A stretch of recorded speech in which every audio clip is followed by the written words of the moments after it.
আপনার কি IELTS reading এর সমস্যা? Okay, let me give you some 8 quick tips. Tips number 1, which is skimming and scanning effectively. Skimming and scanning এর মাধ্যমে আপনার আইডিয়াটা প্রপারলি পেয়ে যাবেন আর কিছু কিওয়ার্ড স্ক্যান করে ডিটেলসের সাথে মিলিয়ে you will get the answers.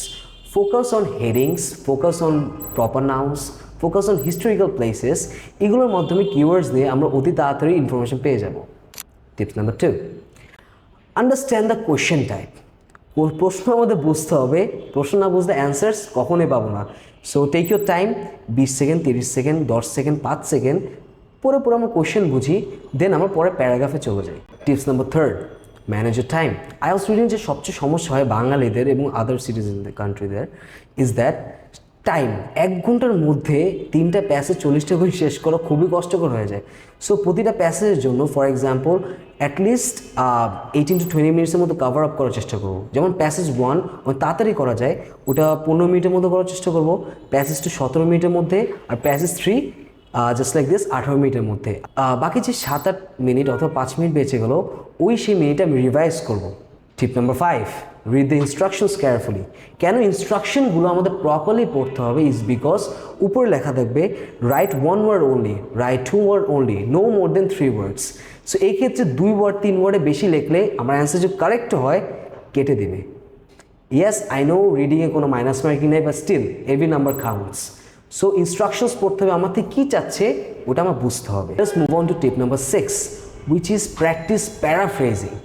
IELTS reading টেস্টে আমরা প্যারাফ্রেজিং জিনিসটা অনেক বেশি দেখতে পারবো।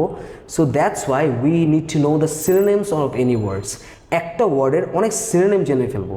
যেমন পিপল ওয়ার্ডের কিছু সিনোনিম আছে, just like dwellers, juveniles, individuals, persons, public, এসব বিভিন্ন ধরনের সিনোনিম আমরা নিজেদের মধ্যে আয়ত্ত করে রাখবো। আর কিছু অ্যাডভান্স ভোক্যাবস জানতে হবে, যে what is the meaning of confabulation or dilapidated. So এই ধরনের ভোক্যাবস জেনে আমরা আমাদের ভোক্যাব রেঞ্জও বাড়াতে পারবো, আবার প্যারাফ্রেজিং সম্পর্কে জানতে পারবো। যে আইএলটিএস রিডিংয়ের একটা জিনিস যেটা আমাদের কোশ্চেনে থাকে সেটা কিন্তু আমাদের প্যারাগ্রাফে পুরো হুবহু থাকবে না।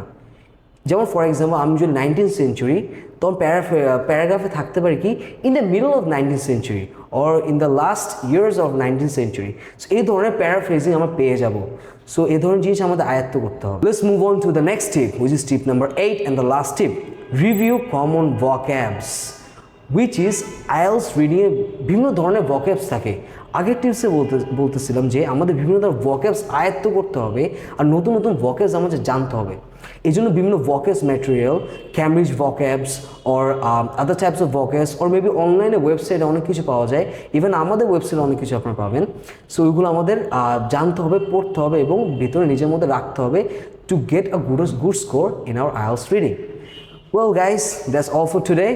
This is 𝐎𝐼𝐴 signing out. যদি এই ভিডিও আপনাদের ভালো লাগে তাহলে অবশ্যই একটা থামস আপ জানিয়ে দেবেন, কমেন্ট করতে পারেন, ফ্রেন্ডস আর ফ্যামিলির সাথে শেয়ার করতে পারেন। আর আমাদের ফেসবুক অথবা ইউটিউবে আজই আইএলটিএস সহজ আইএলটিএস গিয়ে আপনারা চাইলে অন্য ভিডিওসও দেখতে পারেন। So thank you for listening to me. Bye by.